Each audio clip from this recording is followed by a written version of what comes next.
And on this week's episode of Know Your CEO, we interact with Bob Mwiti, the CEO of Appstic America, a robotics process automation company based in the US.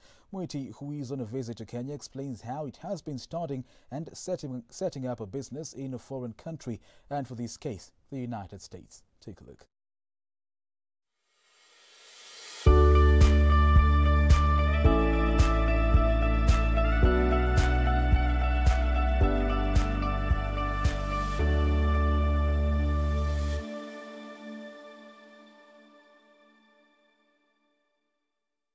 Ever want to know how a CEO sees his world? And here's how.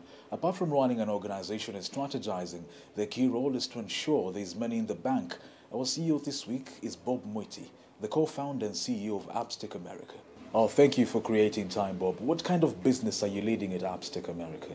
We are an IT consulting firm, and we do help mostly African immigrants to find job opportunities in the US, especially in the IT sector, and also find higher education opportunities over there in the US.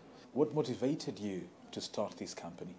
Before, I used to work as an IT consultant, and I used to implement a very complex system called Oracle EBS for big, Fortune 500 companies in the US. But I realized that, even with the kind of salary that I was getting, I could not see myself going very, very far. And I decided, let me just do my own thing. And so I worked as an IT consultant for about 5 years, and then after that, I started my own organization. Bob, please describe to us your journey to America from Kenya. I went to the US in 2009, and I went there as a master's student. So I went to a school called Indiana University of Pennsylvania, where I graduated with an MBA in professional accountancy. And before then, I was a student at Strathmore University. I had a BCom degree in finance and accounting. Yeah, and I happened to get a visa after struggling for so many years trying to get one. So I went there to study. You're watching Success with Bob Mwiti Show, presented to you by Appstic America. Appstic America is a consulting company that helps immigrants find amazing higher education and job opportunities in the tech industry in the United States.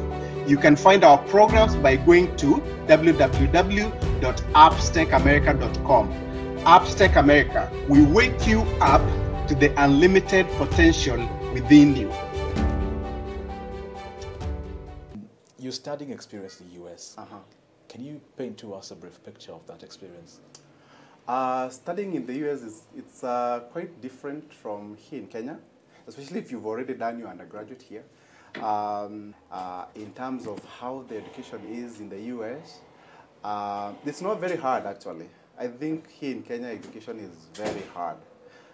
So back there, you find that the professors are willing to, you attend classes and they give you marks for just attending. Nothing like that happens in Kenya. Now, Bob, the next part of Know Your CEO is called Quickfire.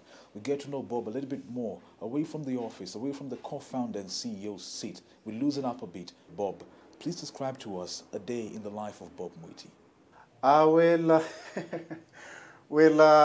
My work revolves around my business, really. I normally wake up probably around 5 or 6 in the morning. I usually don't have any breakfast around that time, so I usually start working because most of the time I work from home. Yeah, so I start working, and then around 8 in the morning, I usually have my first meeting with my team. I have a team that is based here in Kenya, and also some people also in India, in Mumbai. In fact, actually, my co-founder is there.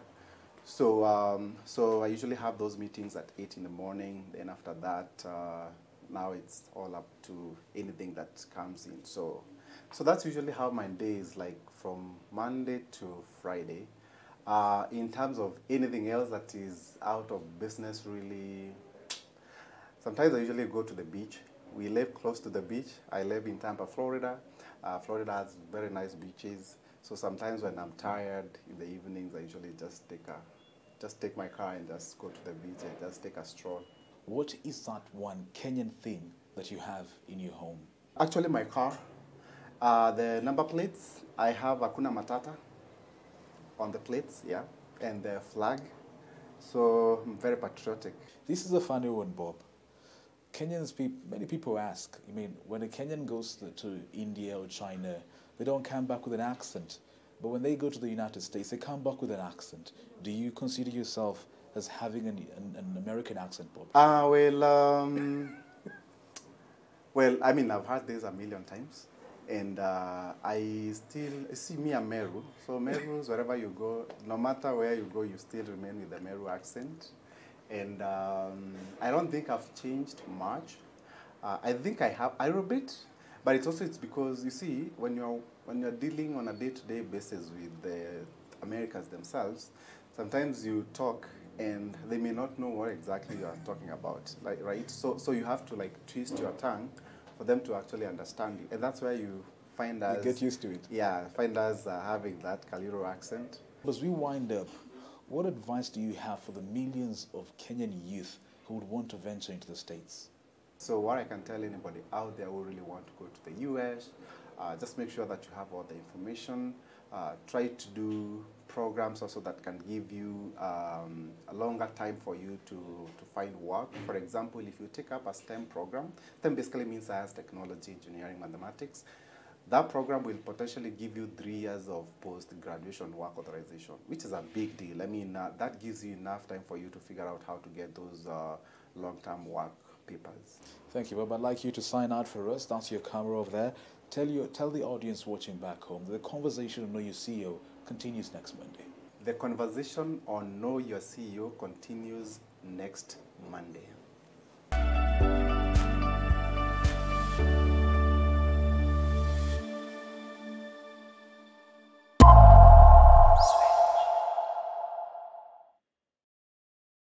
You've been watching Success with Bob Mwiti Show, brought to you by Upstack America. Come back next time to hear more steps and missteps that I took on the path to becoming a successful immigrant in USA. Be sure to subscribe to my YouTube channel and also follow me on Facebook, Instagram, Twitter, and LinkedIn.